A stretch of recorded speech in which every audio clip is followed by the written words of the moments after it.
What it do, family? Welcome back to the Church of Black Power. If you're not subscribed, go ahead and hit that subscribe button along with the notification bell so you can be notified whenever videos like this drop. Please make sure you're hitting that like and share button so we can beat up the algorithm. Make sure we get this message out to the ears that need to hear. And if you have not done so yet, please hit that link in the description and put your signature on the petition for reparations. And with that being said, family, many people in the dummy crap party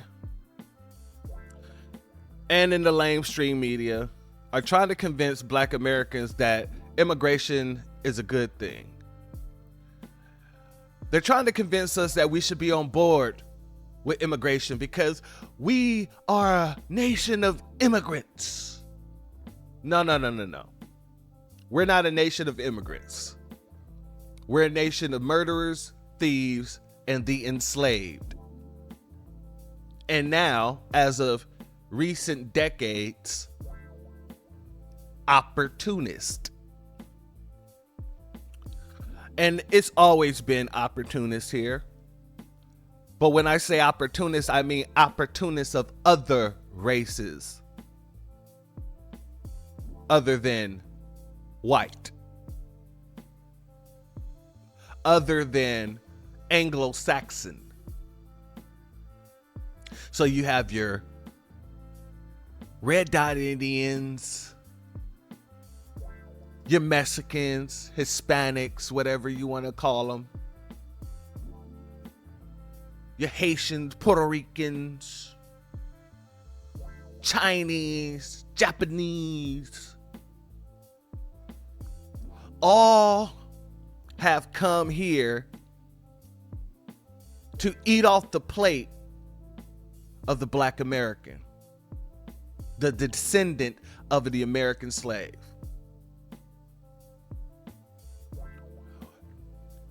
These same people who ignore all the statistical information on the topic when it comes to immigration harming the Black community, not just illegal immigration, but immigration overall. I'm not against legal immigration, though. What I am against is the illegal immigration because that harms us more than the legal one. The legal immigration had barriers around it, at least, to kind of keep them in line, if that makes any sense. This new illegal immigration, and I say new illegal immigration because we've never seen it get this bad before. You can thank your president, Joe Biden, for that. But this new illegal immigration is way more dangerous than all the other ones. And when we talk about immigration in general, usually people will sit here and try to tell you these lies like, well, my father came, my great-great-grandfather came, and he had $2 in his pocket. My mama came here and she didn't have nothing. And we know, as intelligent people we are, that that's economically incorrect. Can't nobody go to a land that they do not know and make it without a foundation being given to them. You can't. You can't. Because you're either going to starve. Well, that's going to be it. You're going to starve. You're going to be homeless and you're going to starve. But what happens is they try to convince us that that isn't the case. No matter how much the statistic says it is, they try to convince us that we don't know what we're talking about. That the stuff that we're seeing with these illegals right now is the only time that they've done this. giving out programs to help them get housing, giving them money so that they can be able to buy whatever they need to buy culturally or whatever the situation is, making sure that they are putting them over our personal needs, our economic needs, and our equity. Well, today, family, one of our family members posted a series of clips of our brothers and sisters, our ancestors, our elders, speaking about it in their time during the 1960s, 1968, to be more specific. Right after we helped them pass this immigration bill to allow all these different people in, it wasn't much longer after that we saw the gag. We saw the gag. So I'm gonna let them tell us from their own mouths what was going on when they started allowing these different immigrant groups to come into the country.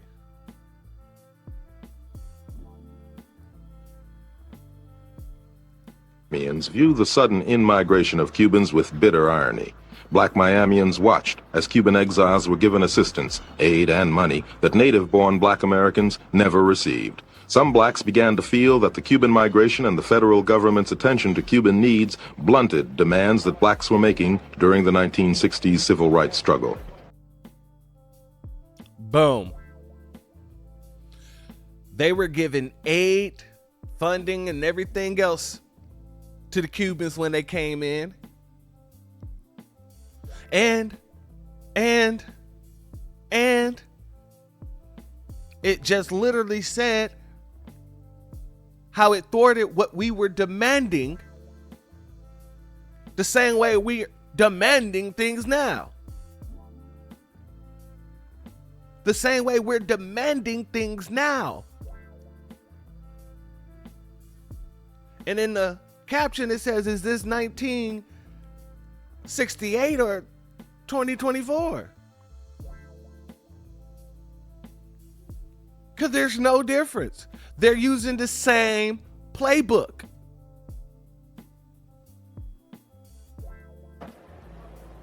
Jesse McCrary is an attorney in Miami. At 34, McCrary has had a fast-moving career. He's been an assistant state's attorney general and for a time sat as one of Florida's federal court judges. McCrary likes to remember that he is one of few blacks that is able to maintain offices on Miami's Biscayne Boulevard. We asked McCrary what he thought the Cuban immigration means to blacks in Miami.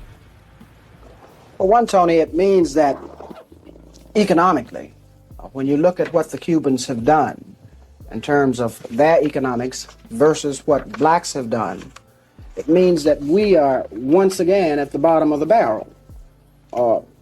There are no predominantly black financial institutions in this county.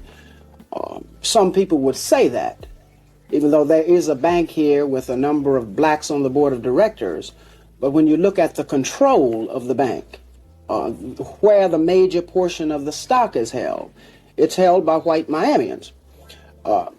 Contrasting that, you have Cubans who have a bank that reportedly is one of the fastest growing banks in the country. Now, that poses a problem because I believe that the whole strength of any community happens to be what kind of financial institutions do you have? Is there an institution that can make a loan to a man who wants to go in business? Is there an institution that is sympathetic to a man who wants to build a house? Is there an institution where he can borrow money to send his children to school?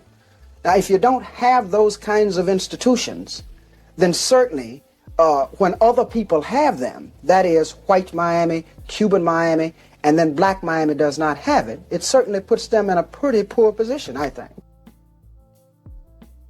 Family, how in the world did Cubans get a bank, a Cuban-led bank at that, before we did?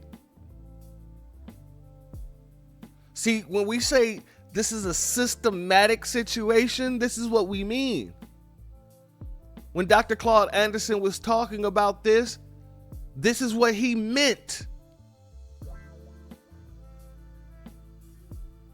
These people are being subsidized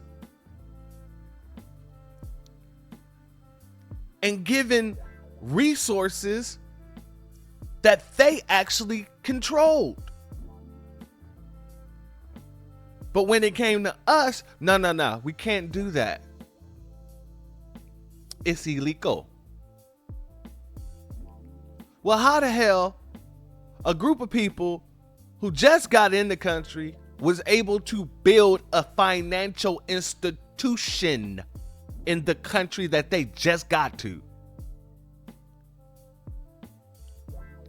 So what that tells me is that they had help doing it. They were subsidized in order to do so. In order to do so.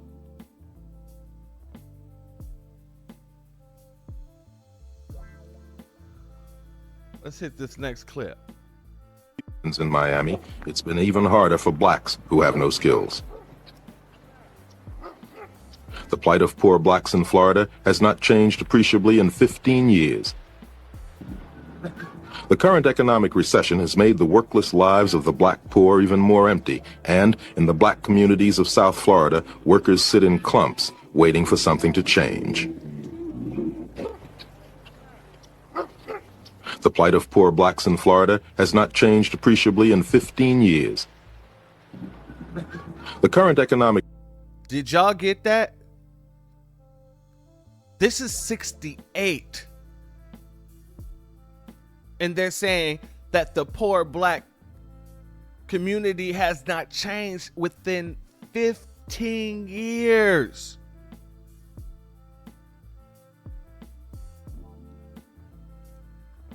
$15 years.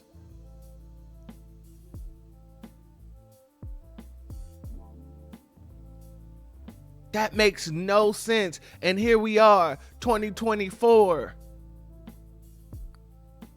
And the condition still hasn't changed.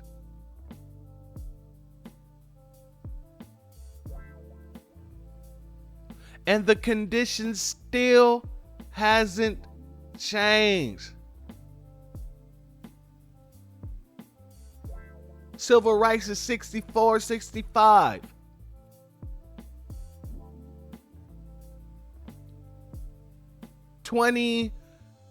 What, 24 years later?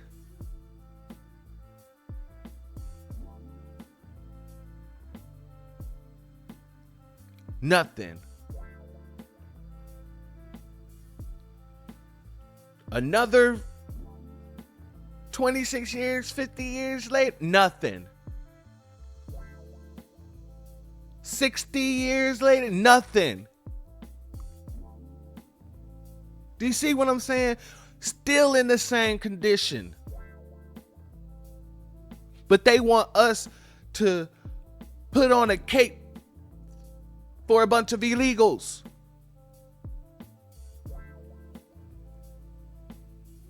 So that they can continue to displace us and keep us impoverished while they give them an economic floor.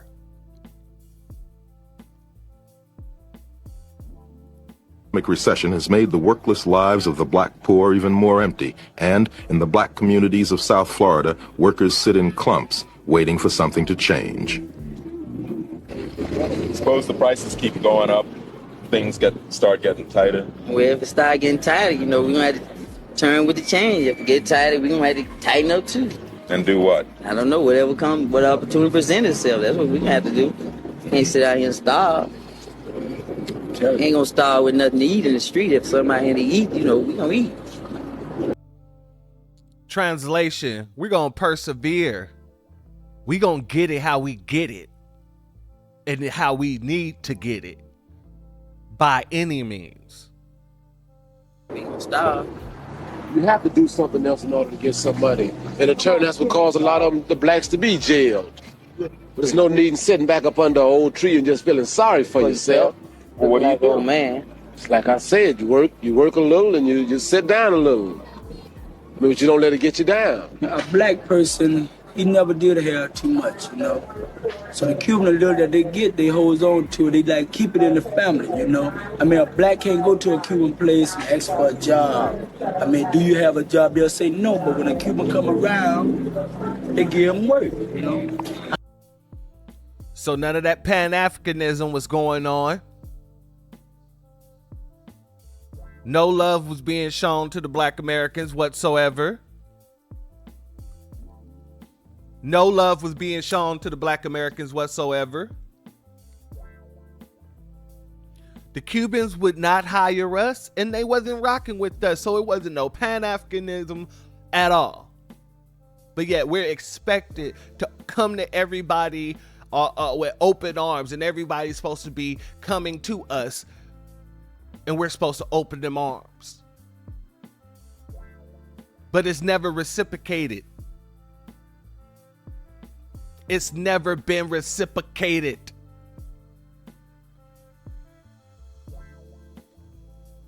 That was make the black go out and do things that was happening today. Like say, people get robbed every day. People get shot. The blacks do this because they got to have they got a responsibility. The family, and they got to have money.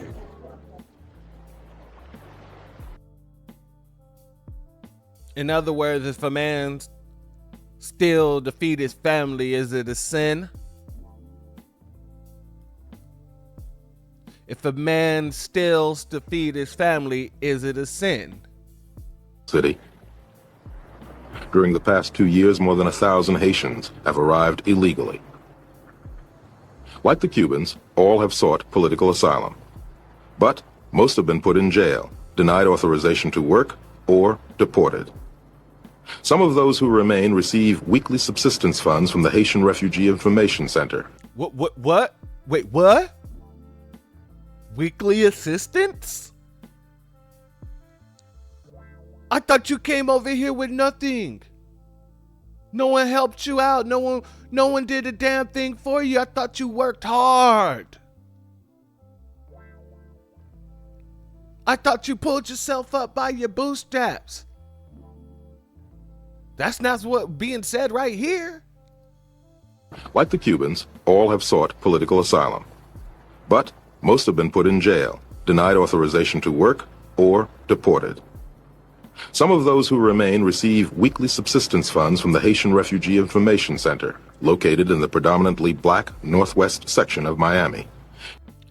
Always in black neighborhoods. The same thing with the immigrant health center up there in New York that was freaking helping all these Africans and all this other stuff get citizenship. Always in the black neighborhood. Haitian director of the center, Reverend Jacques Montpremier, feels the Haitian plight is similar to that of the Cuban. It is very hard to establish, to put a line of separation in the condition of Haitian people and Cuban people. There are Cuban people. Notice, he said Haitian people and Cuban. He didn't say Haitians and black Americans. Haitians and Cubans, because they see themselves as immigrants first. Not black first, immigrant first. People have run away for being persecuted by Fidel Castro. The Haitian people have done the same. They have run away also for being persecuted. Just the name they use, Fidel Castro is a communist, but there is no difference between a communist and dictatorship. Duvalier killed hundreds and hundreds. Duvalier has thrown in jail and kept in jail hundreds and thousands. In Cuba, the same thing happened. Many hundred have been killed also. If when the Haitians come, they say, I have been persecuted by Tonton Macoute of Duvalier regime, they are right. If I come back today in my country, I think after they finish to investigate me, I will get shot. They shoot me anyway. Why? Why? Because before the Coast Guard shoot on the palace, I was police, the first government, Daniel Fiole. And when this government came in, I left the army. And my brother-in-law was sergeant in the Coast Guard. Family, don't let nobody tell you or any one of us how we should support any immigration, illegal. I don't care if they look like you. They're not you. Their lineage has not been through what your lineage has. They were given economic floors in order to destabilize us. So I don't care about none of that. My brother, we gotta stick together. No. You should have stuck yourself at home and fought there. It made your place a better place to live for your generations to come.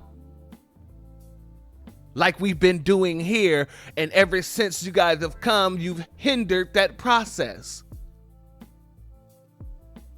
They use you guys as proxies for us. Whenever you guys do something, it's those darn blacks. But let y'all tell it, you're not black, you're Haitian, or you're Cuban, you're Dominican, you're Puerto Rican. You're only involved with Black Americans when you want to tether onto us, our lineage, for your benefit. And we're done with all that. And with that being said, family and friends, if you're not subscribed, go ahead and hit that subscribe button along with the notification bell so you can be notified whenever videos like this drop. Please make sure you're hitting that like and share button so we can beat up the algorithm. Make sure we get this message out to the ears that need to hear. And if you have not done so yet, please make sure you hit that link in the description and put your signature on the petition and bill for reparations for the descendants of Black Americans.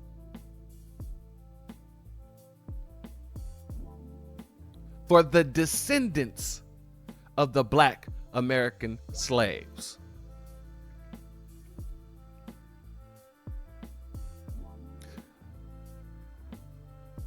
The doors of the church are closed.